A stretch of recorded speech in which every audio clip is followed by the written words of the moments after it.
No sudoeste da África, às margens do Oceano Atlântico, está Angola, o sétimo maior país do continente africano.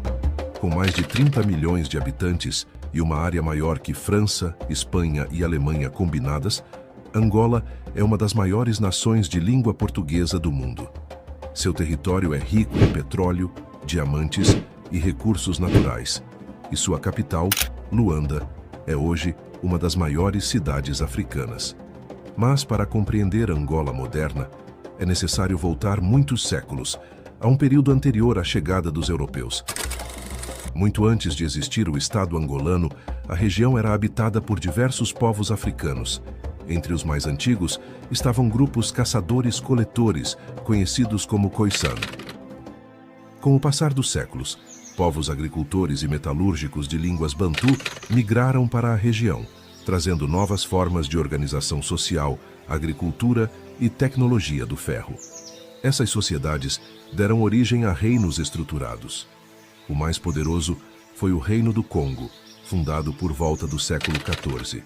Seu território abrangia partes dos atuais Angola, República Democrática do Congo e República do Congo. Governado por um rei chamado Manicongo, o reino possuía uma administração organizada, comércio ativo e relações diplomáticas com outras regiões africanas. Ao sul, outro reino importante era o Ndongo.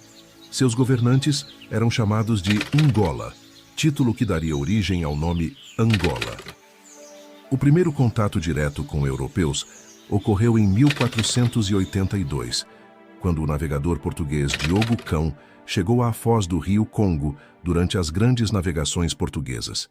Essa expedição marcou o início das relações entre Portugal e os reinos da África Central. Inicialmente, essas relações foram diplomáticas e comerciais. O Reino do Congo estabeleceu alianças com Portugal, enviou embaixadores à Europa e adotou o cristianismo em parte de sua elite. Mas o comércio logo assumiu um caráter brutal. A crescente demanda por mão de obra escravizada nas plantações portuguesas, primeiro em São Tomé e depois no Brasil, transformou Angola em um dos principais centros do tráfico atlântico. Milhões de africanos foram capturados, vendidos e transportados através do oceano. O próprio rei Afonso I do Congo chegou a protestar contra o comércio descontrolado de seu povo, mas o sistema já havia se tornado parte essencial da economia colonial. Em 1575, o português Paulo Dias de Novaes liderou uma expedição que estabeleceu uma presença permanente na região. No ano seguinte, foi fundada Luanda, que se tornaria o principal centro colonial português em Angola.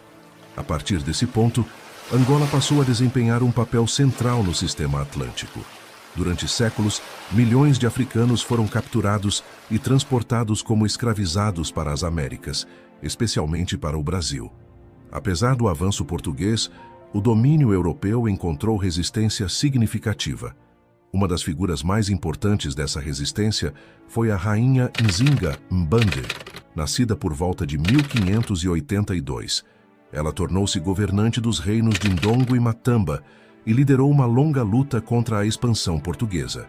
Nzinga utilizou estratégias militares e diplomáticas, formando alianças com diferentes grupos para proteger seu território e sua população.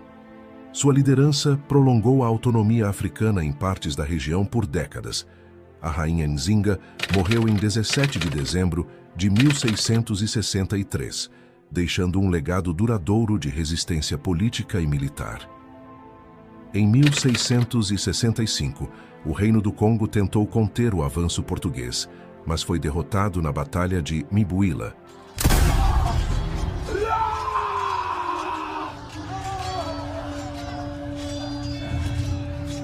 O rei do Congo, Antônio I, foi morto e decapitado em combate. Sua cabeça foi levada para Luanda e sua coroa e cetro foram enviados para Lisboa como troféus. Portugal consolidou gradualmente o controle sobre a costa e expandiu sua presença ao longo dos séculos seguintes. Durante os séculos seguintes, Angola tornou-se uma das principais bases do Império Português na África. O tráfico de pessoas escravizadas continuou até o século XIX, quando foi oficialmente proibido. No final do século XIX, durante a chamada Corrida pela África, as potências europeias formalizaram suas colônias no continente. Portugal consolidou o controle sobre Angola como território colonial.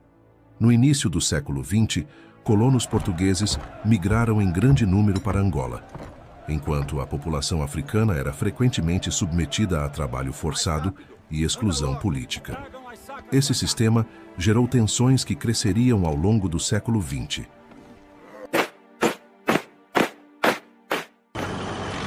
Após a Segunda Guerra Mundial, o mundo entrou em uma nova era. O processo de descolonização se espalhou pela África e o desejo de independência cresceu entre os angolanos. Em 1961, grupos nacionalistas iniciaram uma guerra contra Portugal.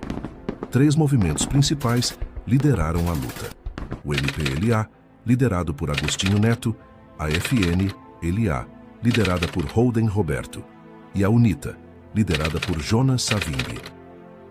Portugal, governado pela ditadura do Estado Novo de Antônio Salazar, recusou-se a abrir mão de suas colônias e entrou em uma guerra prolongada que drenou sua economia e suas forças armadas. Mais do que nevoeiros, nuvens no horizonte claro do norte angolano pareciam indicar que o dia 15 de março de 1961 amanhecia conforme os votos dos agricultores e das empresas produtoras.